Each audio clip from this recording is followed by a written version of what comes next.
And of course, for Minamahal, and even kay Direk, yan, congratulations una. Kasi ang bilis, may pelikula kaagad. Ang galing ng Viva, no? Hindi namin naramdaman, showing na kaagad. Hindi namin nabalitaan na lately lang lumabas to, di ba? Kayo, Astin and Andres, kayo ba nagulat din kayo mismo na from your, ang mutya ng Section E ng Viva 1, may minamahal kaagad kayo?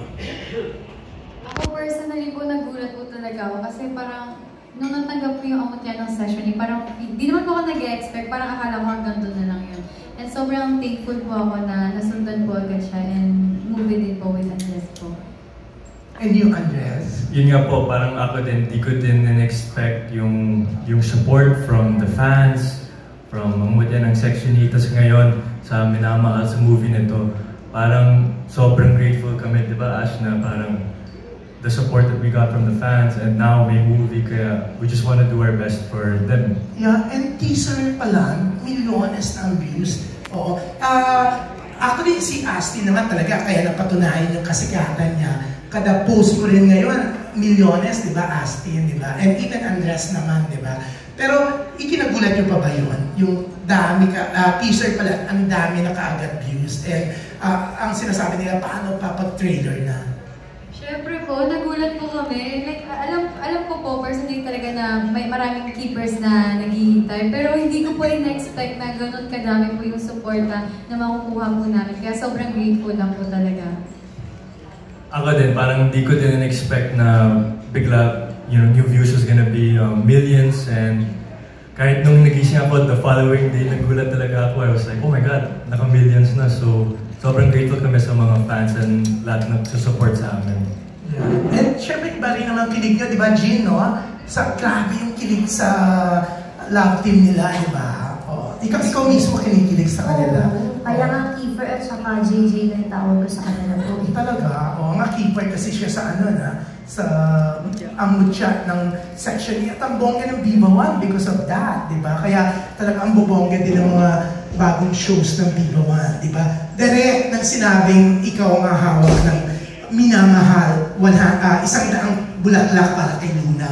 Ano po yung naramdaman nyo? And fan din ba kayo ng love team nila? Pinapanood nyo po yung ang mutya ng Section E? Actually, hindi siya ganun kasimple na parang sinabi lang ni Boss Vic na sila yung artista mo. It went through a rigorous process bago napunta sa kanila yung project. Kasi po, the script itself has been existing even before pa magkaroon ng mutya, even magkaroon pa ng Ashdress na love team.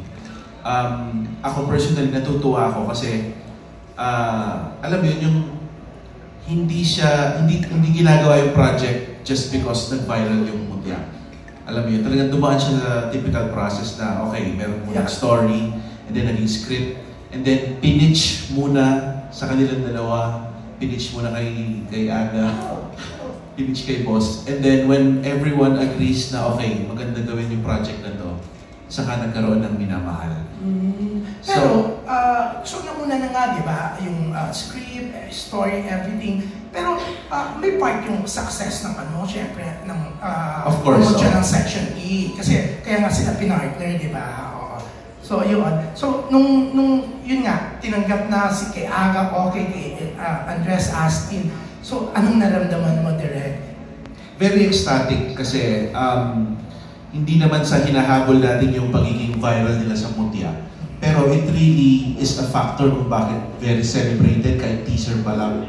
Ako personally, na-shock ako na the next day, pinabillboard na ng mga fans nila. Tapos even yung international fans nila, mga hindi ko naintindihan na nagsa-Spanish sa TikTok, pinag-uusapan nila yung teaser. So, di ba, parang okay, masaya ako dun sa output ko, pero parang cherry on top talaga na super successful na love team nila. And I can't wait na bigyan nilang buhay yung mga characters na matagal ko nang naisulat. Pero nag-start ka na? Dahil na yung movie, Direk? Ano ba? Dahil na yung movie? Iba, actually magsishoot pa lang. Magsishoot? So teaser pala yung The teaser was shot specifically to be a teaser. So this one is announcement of the project pala. Yes, formal announcement na siya, tsaka yung kung kailan siya mag-show. Okay. So kailan siya mag-showing din? Sa September 24. Okay. Ayun. So nice, no? Pero ikaw, excitement yung naramdaman mo dito? Kasi may mga posting ka before, nagkaka-anxiety, attack ka, But this one, sa Minamahal, anong naramdaman mo, Direk? Dito, well, of course, lagi naman mixed emotions ng kaba. Siyempre, nandiyan yung pressure kasi nga, di ba, parang 12 million views yung teaser in one day. Tapos, ang daming nag-aabang, parang, although confident naman ako sa ginagawa ko, nandun pa rin yung pressure na gusto mong tapatan yung expectations ng napakalaking fandom ng Ashdress. And at the same time, kasi ako personally, ayaw kong maging parang project lang siya na parang cash grab porket viral sila. I really want this project na magpakita ng capabilities ni Ashley at saka ni Andres as actors na kahit mawala, let's say in the future, mawala yung hype ng Mutya or ng pagiging love team, we will see them as serious actors na nagampanan yung performance nila ng maayos without depending on hype. Yan, ang ganda na sinabi ni Direk, no? Astin and Andres. Pero parang nakakakaba, lalo na hindi pa kayo nag-start. So, ayan, anong gagawin niyong paghahanda before the start of Minamahal? Yan. Nakukonfuse ako, Andres, kasi naisip ko yung may Minamahal ng dad mo before, di ba? Meron siyang ganung movie with Aiko. Oo. Yes po, may movie siya, kasama niya si Tita Aiko na may Minamahal. Tapos ngayon, kakatuwa na yung first movie ko din was Direct JP and Ash, Minamahal.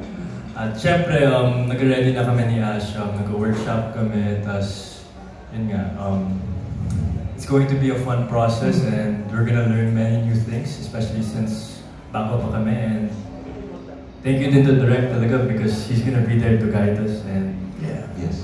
Astin, oo, lalo na blooming ka ngayon, ha? Parang there's Makeup lang po eh. Alam mo, sinulat pa naman ni Ana Pingol sa Abante, parang may nararamdaman siyang something sa inyong dalawa na.